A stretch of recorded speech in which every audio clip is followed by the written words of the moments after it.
Hello. आज रात्रीच तयारी करते उद्याच्या टिफिनची. तर उद्या काय बनवू हा प्रश्न नेहमीच पडतो. त्याचीच तयारी मी आता करून घेते. तर मुलांच्या म्हणजे जेवणात जास्तीत जास्त जिन्नस गेली पाहिजे याचा विचार करून मी आज खांडवो बनवणार आहे. तर त्याच्यासाठी आता मी डाळी मिक्स करते.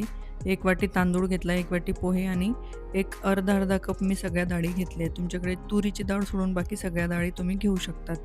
तर बघा मी आता स्वच्छ धुवून घेते. तांदूळ हा वेगळा भिजवते आणि डाळी ह्या वेगळा. तांदूळ आणि पोहे एकसोबत भिजवलं तरी चालतं. तर आता मला काय झालं की मी हे दुपारी करायला पाहिजे होतं, पण मला संध्याकाळी आठवलं. म्हणून मी थोडं कोमट पाणी करून घेते आणि सगळ्या ज्या डाळी स्वच्छ डाळी धुतलेल्या त्यात कोमट पाणी करून झाकून ठेवते. एक 3-4 तास झाकलं ना, तरी ह्या डाळी छान फुलतात आणि तांदूळ तर फुलत नाही, तो मऊ पडला म्हणजे झालं. तर मी आता म्हणजे 6 वाजेला मी हे भिजत घालते. तर अगदी 9, 9:30, 10 पर्यंत माझं हे छान भिजून जाणार आहेत. तर तुम्ही ही ट्रिक जी आहे ना, म्हणजे खरोखर सांगते कोणालाही आठवण राहत नाही, उद्या काय बनवायचं? इन्स्टंट आठवतं की आता काय बनवू? तर जेव्हाही आठवलं ना, 3-4 तास आधी तुम्ही गरम पाणी, कोमट पाण्यात भिजवून ठेवा. छान फुलून जातात आणि रात्री हे मस्त फुलल्यानंतर 10 वाजेला तुम्ही हे वाटून घ्या मिक्सरमध्ये. तर बघा माझं पोहे आणि तांदूळही फुललेलं आहे आणि डाळीही छानपैकी फुलून गेलेल्या आहेत. मी आता हे मिक्सरमध्ये छान वाटून घेते.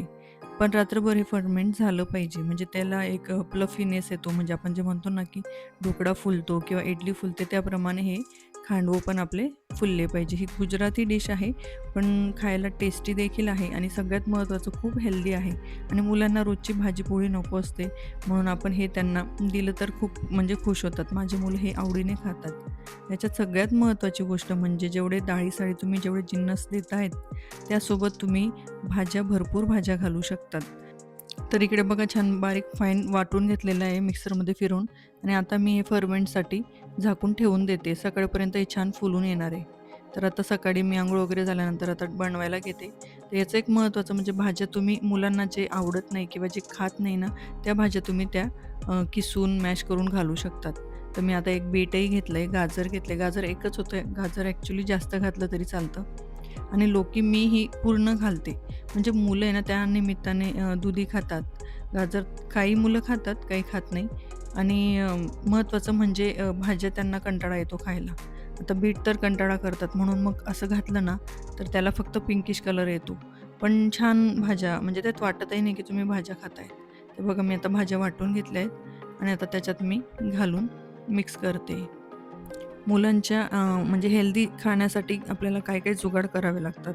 पण खरं सांगू प्रत्येक गोष्ट काही ना काही एक मिक्स केलं ना, तर एक छानशी डिश बनतेच. आपण स्वतः जरी ट्राय केलं ना, तरी देखील जमतं आपल्याला.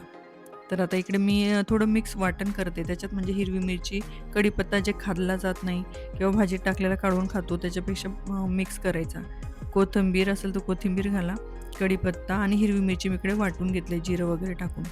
लसूण वगैरे मी घालत नाही. ज्याला आवडत असेल तो घालू शकतो.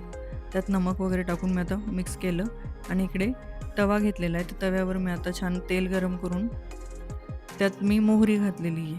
मोहरी ही तळतळायला पाहिजे आणि भरपूरशी तीळ घालायची. तीळ मुलांना खूप आवडते. माझ्या मुलांना तरी आवडते. कारण ती छान मस्त ब्राऊन होते आणि क्रिस्पी देखील बनते. तर तीळ घालायची आणि वरून देखील तीळ घातली ना तरी चालते. कारण अशी तीळ टाकली ना की ती तेलात किंवा गरम झाल्यामुळे ती तळपते आणि बाहेर उडते. तर आता हे मी बघा फक्त टाकून घेतलेलं आहे. आपोआप ते पसरतं.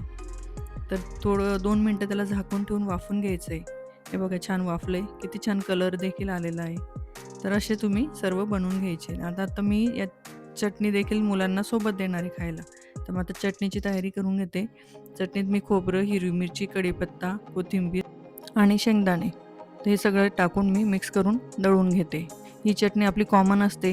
डोसा, इडली कसंही काही असलं त्याच्यासोबत ही चटणी फेमस आहे. म्हणजे प्रत्येकाच्या घरी बनत असते. तर आता मी चटणीला तडका वगैरे करून घेते. तर माझी ही म्हणजे एक पर्सनली सांगणं आहे, की ही डिश मुलांना खूप आवडते. अगदी आनंदीने खातात आणि तुम्ही एक काम करा याच्यावरच तुम्ही थोडा जर पिझ्झा सॉस लावला आणि चीज वगैरे टाकलं ना, तर पिझ्झा देखील बनतो त्याच्याने. तर हे देखील तुम्ही ट्राय करू शकतात. मुलं आनंदाने, आवडीने खातात. तर बनवून बघा ही डिश तुम्हाला कशी वाटते. मी पर्सनली व्हिडिओ याच्यासाठीच टाकला की माझ्याकडे ही वीकली एकदा तरी बनते आणि माझ्या सर्व मैत्रिणींना ही डिश आवडते. तर नक्की ट्राय करा. गुजराती खांडवू याला म्हणतात. रेसिपी तुम्हाला ऑनलाईन देखील भेटते. तर चॅनलला जास्तीत जास्त लाईक करा, शेअर करा आणि सबस्क्राईब करायला विसरू नका. बाय.